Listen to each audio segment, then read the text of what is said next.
오늘 말씀 제목은 이게 무슨 뜻입니까? 입니다. 지금 벌어지고 있는 세상의 모든 일을 과연 저게 무슨 뜻일까 알고 싶지만 많은 정보가 쏟아지고 있지만 도무지 알 길이 없을 때가 너무 많아서 막막합니다.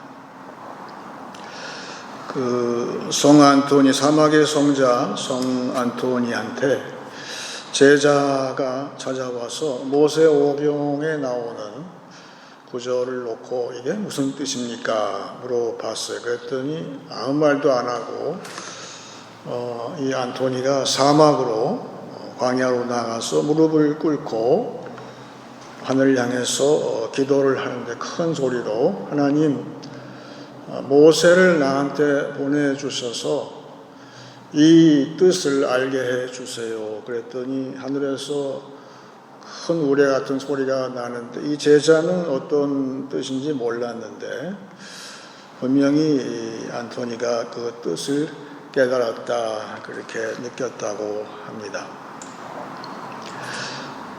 우리의 모든 진상 이것을 알게 하시는 분은 성령이세요. 특히 믿는 자는 성령이 아니면 알 길이 없는 것은 성령은 하나님의 깊은 데까지 다 통달하시기 때문에 우리한테 그 뜻을 알게 해 주시는 것이고, 그래서 사도 요한은 요한복음 16장에서 장차 오실 보혜사 진리의 영이 오시면 그가 모든 것을 너에게 알게 하시겠고, 그래서 공감복음에 나오는 제자들은 항상 오한이 벙벙하고 뭔가 자신이 없는 그런 사람들이었지만 사도행전에 등장하는 제자들은 전혀 다른 모습이 된 것은 이제 성령이 함께 하시기 때문에 모든 것을 이제 알았다 그 얘기예요. 또 기도에 전무했기 때문에 기도할 때 성령이 함께 하시고 성령께서 어떠한 상황이 발생해도 그 깊은 뜻을 알게 하시고 그것을 깨달았을 때에 저들은 굉장히 담대해진 것처럼 성령이 함께 하시고 성령께 항상 물어보고 성령이 깨닫게 해주시는 교회는 가장 담대한 교회가 지금도 되는 것이죠. 그래서 교회에서 발생하는 모든 일은 인간이 알 수가 없게 돼 있어요. 우리가 아는 것 같지만 잘 몰라요. 특별히 교회 내에서 발생하는 것은 신비한 일이기 때문에 이 신비는, 감추어진 이 신비는 알 길이 없어요. 그래서 종교개혁할 때에 세 분이 우리가 아는 것처럼 등장하는데 그 성찬을 놓고선 논쟁을 했어요. 우리가 성찬을 받지만 그 떡과 포도주가 어떤 뜻인가? 저들은 논쟁을 하기를 그 구교의 전통을 계승하기를 바랬던, 사실 마틴 루터는 종교개혁을 하고자 하는 사람이 아니죠.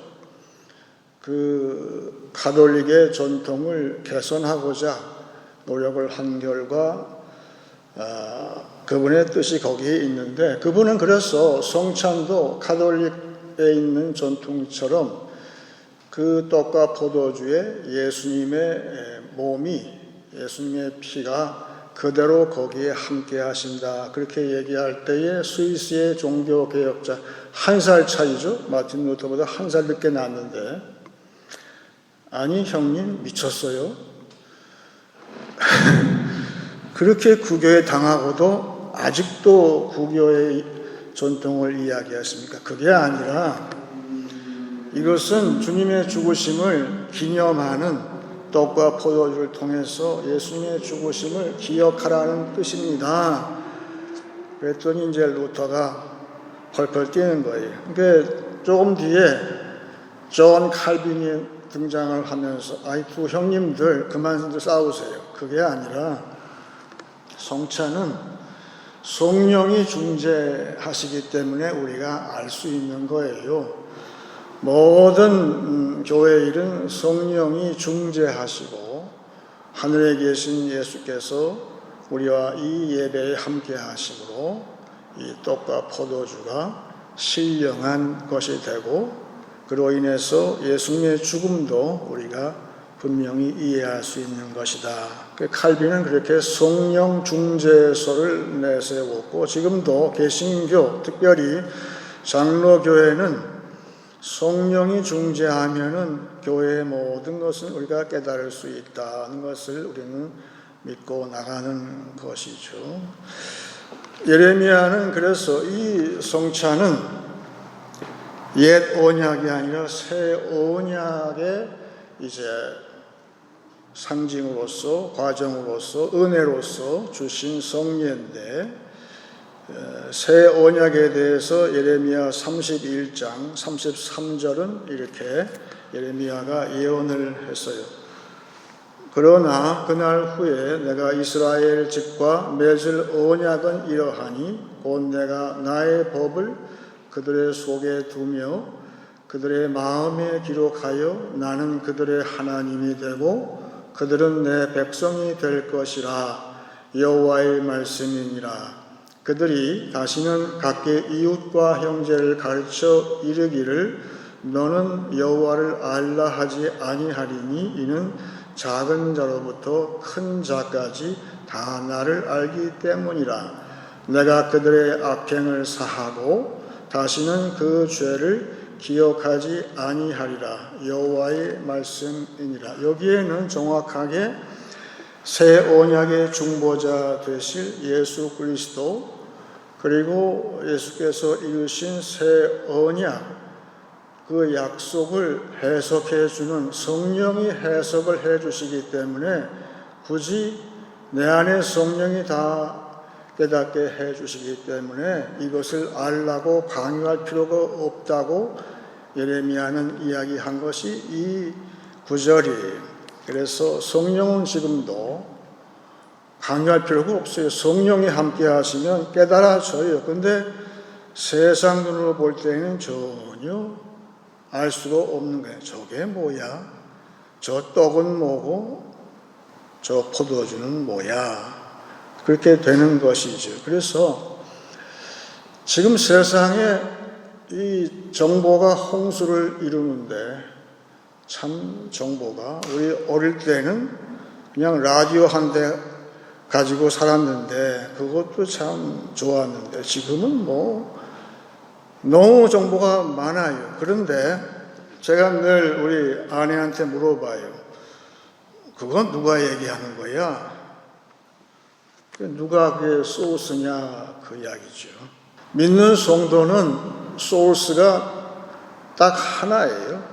성령이세요. 성령이 우리의 1차적인 증인이 되시기 때문에 이해할 수가 있는데 오늘 유명한 성찬식을 거행할 때의 본문이 오늘 본문인데 여기에서 사도 바울은 이야기하기를 자신 있게 이야기하기를 이 성찬의 모든 이 모습은 주님이 직접 나한테 알려주셨다라고 이야기한 이 부분이 굉장히 중요한 거예요.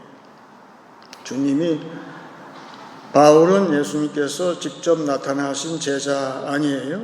그래서 성찬의 뜻이 무엇입니까? 아마 고린도 교회에서 누군가가 질문을 했겠죠. 성찬의 뜻이 뭡니까? 그랬을 때 바울은 이야기하기를 주님이 나한테 직접 알려주신 것을 너희에게 전한다. 그렇게 얘기를 하고 있고 우리는 성령이 바울과 함께함으로 결국은 성령이 깨닫게 해주시는 것은 곧 주님이 나한테 지금 말씀하시는 것하고 똑같은 것이죠.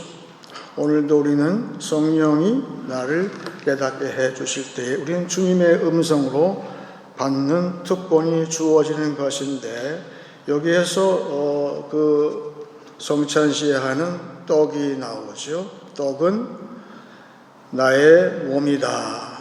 나의 부서진 나의 몸이라 하시고, 그리고 이 포도주는 내가 흘리는 피라 하셨어요. 예수님께서 사용하신 그 표현은 그대로 6월절 어린 양을 잡을 때의 그 피하고 똑같아요. 그래서 우리는 성찬할 때에 그 잔을 받는데, 여기 잔이라는 원 뜻이 바로 그 뜻이에요. 구약에서 제사장이 양의 피를 이렇게 받아서 담는 그릇, 그 양푼이라는 뜻이에요.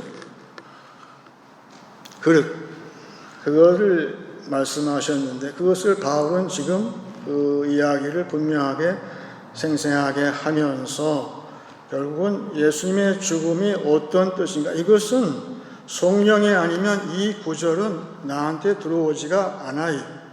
세상 사람은 이 구절을 아무리 읽어도 이해가 안 되지만 성령이 지금 나한테 그 뜻을 중재하시게 되면 내가 바로 예수님이 직접 처음에 이 성찬을 언약식을 거행할 때 그 모습이 나한테 그대로 전달되기 때문에 나는 첫 번째, 성령이 모든 것을 깨닫게 하실 때에는 나도 역시 세상에 나가서 주님의 죽으심에 대해서 1차 증인이 될 수 있는 거예요.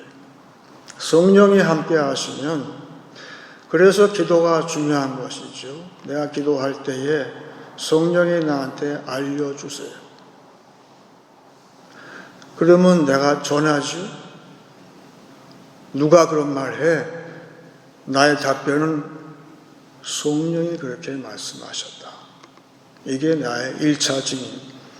지금도 성령이, 진리영이 나한테 함께 하시고 내가 성령으로부터 받은 말씀이 여기 있다. 이 세상의 모든 상황, 특별히 교회 내에서 발생하는 모든 일, 성령이 나한테 말씀하실 때 내가 바로 바울처럼 똑같이 제일 먼저 1차적인 증인이 될 수 있는 것이죠. 그런데 우리 옛말에 10손가락 깨물어서 안 아픈 손가락이 없다라는 말이 있어요. 특별히 자식 가운데에서, 자식이 많이 있는데 특별히 연약한 자식이 받는 고통이 있을 때 부모의 마음이 더 아픈 것처럼 여기에 몸이라고 했는데 이 떡은 예수님의 몸이라고 지금 말씀하신 거예요. 신비한 거지요. 그런데 예수님이 가장 마음에 아파하시는 것이 뭐냐 하면 같은 지체인데 다 조각이에요. 다 지체예요. 그런데 아주 연약한 지체가 당하는 고통에 대해서 예수님은 더 연민이 갈까요? 안 갈까요?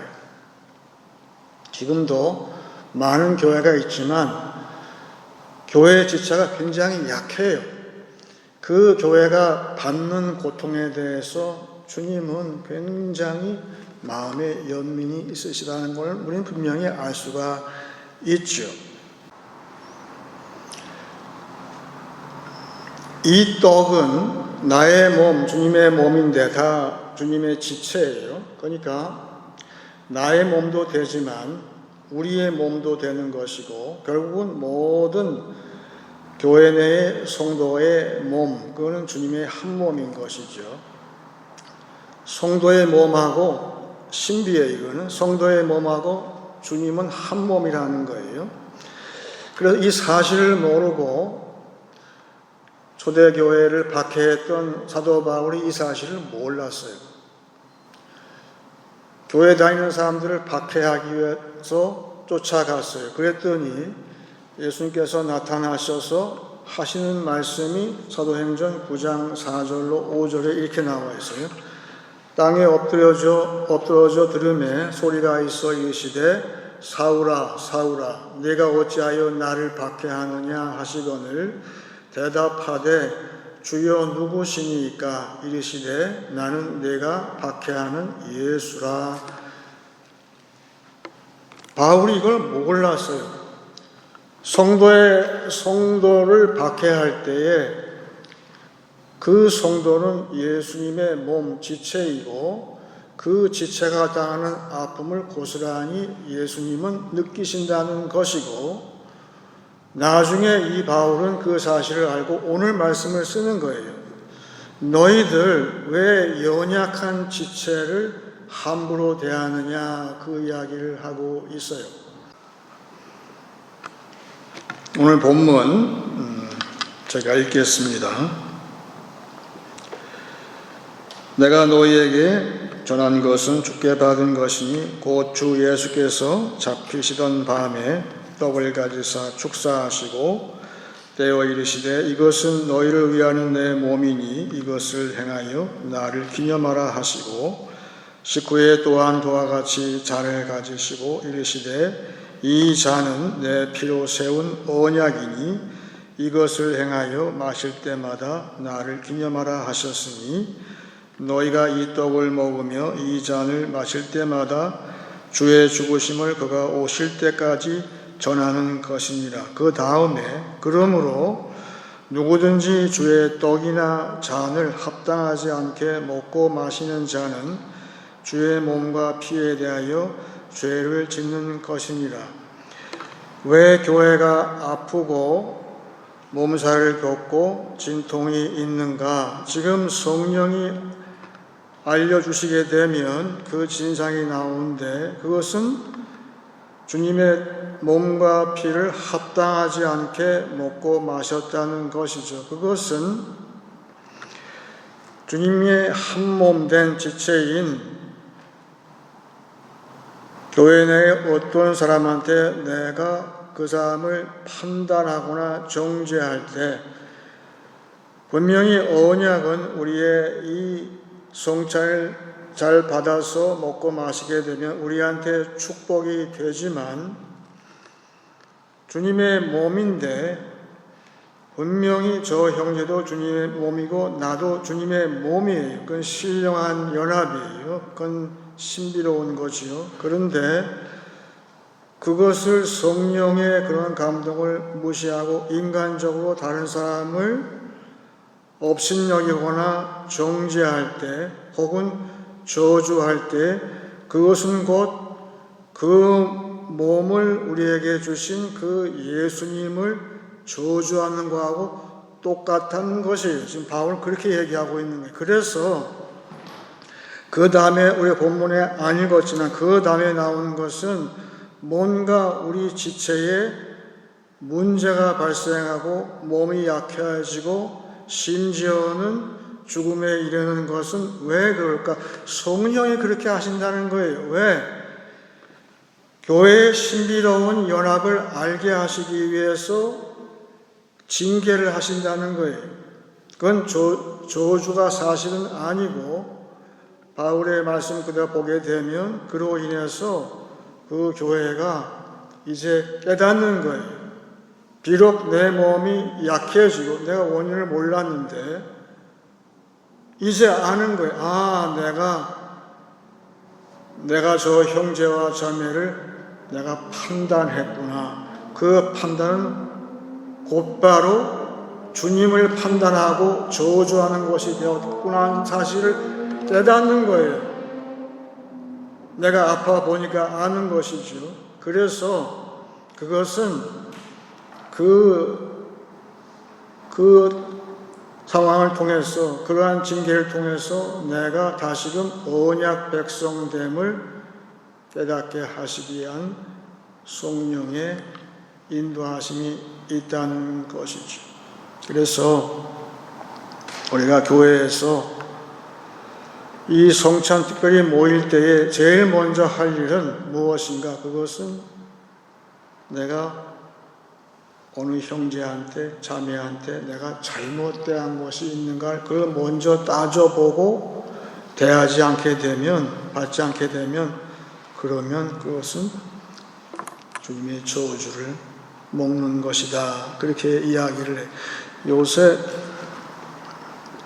판단이 너무 쉬워서 우리하고 같은 교회가 아니고 같은 교단이 아니고 심지어는 같은 구교 신교 막론에서 주님의 성찬을 대하는 형제 자매가 있을 때 우리가 너무 쉽게 판단하고 또한 정죄까지 하는 그러한 모습이 있는데 극히 조심을 해야 돼요. 왜? 그것은 오늘 바울의 말씀 그대로 주님을 정죄하는 것이기 때문에 그렇다. 주님을 마치 저주받을 자라고 이야기하는 것하고 똑같아진다는 거예요. 그래서 그 성령이 내가 왜 잘못됐을까? 나는 왜 갑자기 몸이 아플까? 그거는 그냥 세상에 있는 의사한테 가는 것도 물론 중요하지만 성도가 아픔이 있을 때는 뭔가 내가 성령께서 깨닫게 해주시는 잘못된 것이 뭐가 있나? 내가 다른 형제한테 잘못한 것이 무엇인가? 그것을 먼저 따져보는 것이 이치라는 것이죠. 그래서 지금 세상의 모든 문제, 우리가 깨닫는 것이 참 중요한 시대가 됐는데, 제가 옛날에 서울에 그 종로에 있는 종각에 가보니까 거기에 지금 있나 모르겠는데 거기에 이종표가 있더라고요. 그래서 서울에서 평양까지는 몇 킬로 그 방향 표시가 있고 제주도까지 몇 킬로 이런 이종표가 있는데 우리 성령은 마치 이종표처럼 두 방향을 지시하고 있어요. 첫 번째 방향은 십자가를 가리키고 있어요. 너희 교회에, 너희 집에 혹은 너한테 문제가 생겼냐 그러면 성령은 지금도 그 방향을 지시하는데 그것은 십자가를 지시하고 있어요. 십자가 앞에 나가서 예수 앞에 나가라는 뜻이죠. 거기에서 용서를 배우라 그렇게 말씀하고 있어요. 성령이 구체적으로 이 문제를 알려주시기 전에 먼저 우리한테 십자가로 가라 말씀하시고 거기서 용서를 다시 한번 하고 또한 예수님의 그 십자가를 지신 것처럼 너도 십자가를 질 수 있겠느냐 물어보시는 것이죠. 그런데 다른 한 방향은 그 이정표의 다른 한 방향은 예수님께서 다시 오신다고 손으로 가르치고 계세요. 너희 주님이 반드시 다시 온다. 그 예수님의 재림을 가르치고 있어요. 그래서 오늘 본문을 다시 한번 보시게 되면 26절에 너희가 이 떡을 먹으며 이 잔을 마실 때마다 주의 죽으심을 그가 오실 때까지 전하는 것이니라. 이것이 우리 성찬시의 마지막이죠. 결국은 우리가 할 일은 주님의 죽으심을 세상에 전하는 것. 그래서 성령께서 주의 죽으심의 방향으로 나를 보내시는 것이죠. 성도는 그래서 세상이 나한테 아무리 악한 행동을 할지라도 내가 악을 악으로 갚을 수가 없게 만들어 놨어요. 그게 문제예요. 우리는 그렇게 할 수가 없어요. 그래서 손으로 악을 이길 수밖에 없어요. 상대가 아무리 악한 행동을 하더라도 나는 손으로만 대할 수밖에 없는데 우리 성도에 큰 고민이 있어요. 그게 성령이 그렇게 지시하는 것이죠. 그런데 그래서 용서하고 또 용서하는 것이죠. 그런데 그 다음에 주님이 오실 때까지라고 되어 있어요. 그 이야기는 결국은 주님이 오셔서 모든 것을 심판하신다는 뜻이 거기에 있어요. 내가 심판하는 것이 아니라 내가 다른 사람을 지금 정죄하는 것이 아니라 마침내는 주님이 오셔서 이 모든 것을 심판하신다. 그렇게 세상에 지금 이야기하는 것이죠. 세상은 지금 우리 교회 보고선 질문할 게 참 많아요. 과연 이 현상이 이게 무슨 뜻입니까? 묻고 싶겠죠, 교회에. 그런데 우리는 기도할 때에 성령께서 두 방향밖에 안 주시는 거예요.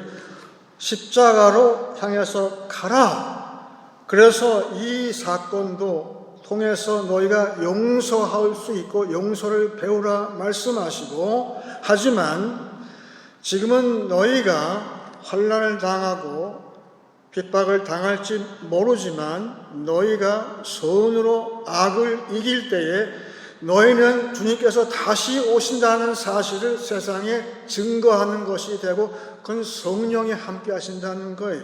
우리가 뜻을 다 알지는 못해요. 모든 뉴스에 나오는 모든 현상 우리가 다 알 수 있습니까? 절대 불가능해요. 하지만 우리는 두 가지는 알고 있어요. 하나는 성도는 항상 문제가 발생할 때마다 십자가로 향하고, 그리고 마침내 주님께서 심판주로 오신 최종 심판, 세상에 지금 정죄하고 판단하고 남을 헐뜯고 업신여기고 짓밟고 하는 것이 판단이 아니고 최종 심판이 저 앞에 있다는 사실을 우리가 어떻게 증명할 수 있습니까? 증거할 수 있나요? 성령과 더불어서 지금 이 시간 현재 나와 주님의 한몸 된 지체를 내가 업신여긴 것, 짓밟은 것, 무시한 것, 정죄하고 판단하고 저주한 것을 내가 먼저 회개하고, 그리고 주님의 몸과 피를 대할 때 그것이 바로 세상한테 아주 강하게 이게 무슨 뜻인가, 그것을 알릴 수 있는 출발이 된다는 것이기 때문에 한 주간 살면서 우리는 그 용서로 향하게 하시는 성령, 그리고 하지만 언젠가는 심판하신다는, 심판이 있다는 그것을 알리는 그 한 주간이 되기를 바라는 것이고, 실제로 사도 바울은 고린도서의 맨 마지막을 이야기할 때에 주님이 다시 오신다, 마라나타라고 썼어요. 그것이 바로 이 성찬의 본문 다음에 주님이, 성도들이여 주님이 오십니다, 그런 성령의 감동으로 이야기를 한 것이죠. 이제 말씀을 정리하겠습니다. 이것이 무슨 뜻인가? 성령의 해석을 듣기 원합니다. 세상이 모르는 신비를 성령은 알게 하십니다. 성령이 알게 하시면 우리는 예수의 죽으심의 1차 증인이 될 수 있습니다. 형제를 판단하는 것은 곧 주님의 몸과 피를 판단하는 중범죄입니다. 손으로 악을 이기심으로 용서와 심판의 뜻을 알리는 한 주간 되시길 축원합니다. 이제 찬송 195장 하겠습니다.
오게 하소서.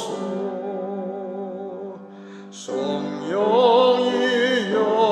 우리 전도할 때에 지혜로운 말씀 주시옵소서. 성령이여 우리 겸손해져서 우리 주와 같이 되게 하소서.